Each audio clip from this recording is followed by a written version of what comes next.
close till I get up. Time is barely on our side. I don't wanna waste what's left. Assalamualaikum warahmatullahi wabarakatuh. Hai semuanya, perkenalkan nama saya Sani Iqbal Maulana. Saya mahasiswa dari kampus Universitas Pancasakti Bekasi, Fakultas Ilmu Pendidikan Ekonomi semester 2 dengan NIM 187250029.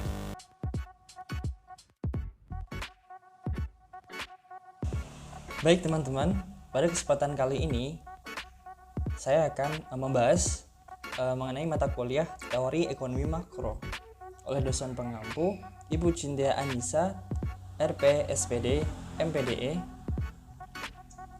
Universitas Pancasakti Bekasi. Tema yang kita akan bahas kali ini adalah konsep dasar ekonomi makro. Sebenarnya apa sih itu konsep dasar ekonomi makro?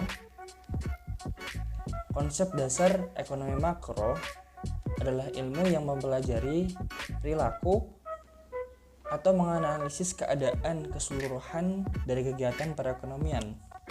Di dalam ekonomi makro, tidak hanya membahas kegiatan yang dilakukan oleh seorang produsen, seorang konsumen atau seorang pemilik faktor produksi, tetapi pada keseluruhan tindakan pada konsumen, para pengusaha, pemerintah dan lembaga-lembaga keuangan dan negara lain, serta bagaimana pengaruh tindakan-tindakan tersebut terhadap perekonomian secara keseluruhan.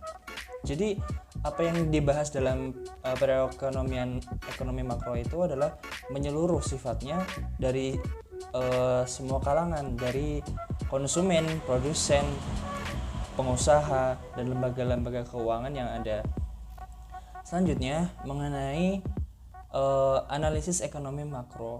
Yang kita analisis dalam perekonomian makro adalah itu meliputi bagian yang lebih global atau lebih bersifat menyeluruh, atau tindakan konsumen secara keseluruhan, kegiatan pengusaha keseluruhan, dan perubahan keseluruhan kegiatan ekonomi. Jadi selain konsep perilaku kegiatan yang dilakukan, kita juga menganalisis dari perubahan-perubahan yang selalu berubah dari waktu ke waktu. Selanjutnya adalah masalah ekonomi makro. Masalah kebijakan perekonomian makro ini diambil untuk menanggulangi permasalahan ekonomi makro.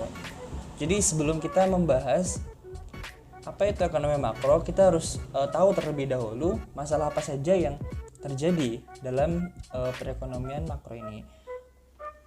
Dan permasalahan itu, setiap ada permasalahan itu ada kebijakan pemerintah dalam mengambil kebijakan-kebijakan ekonomi makro.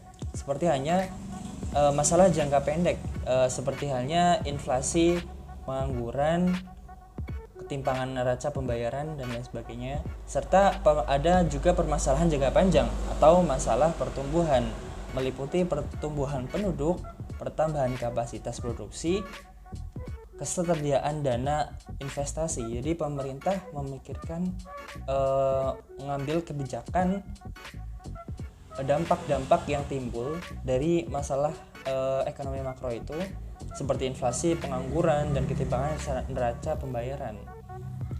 Selanjutnya mengenai masalah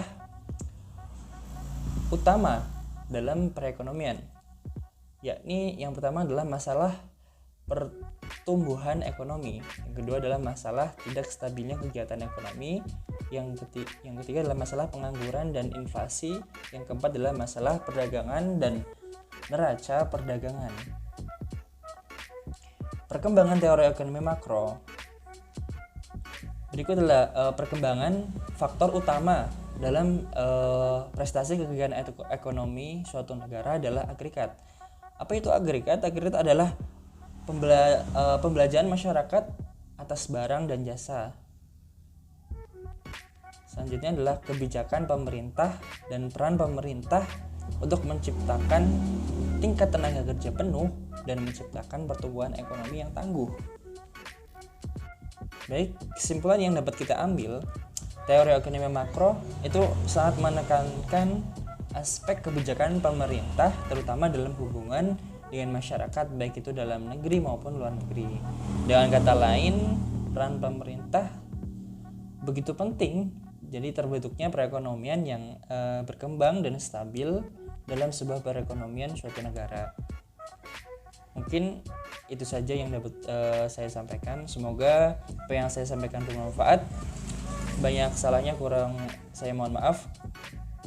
Terima kasih telah menonton, and see you again. Assalamualaikum warahmatullahi wabarakatuh.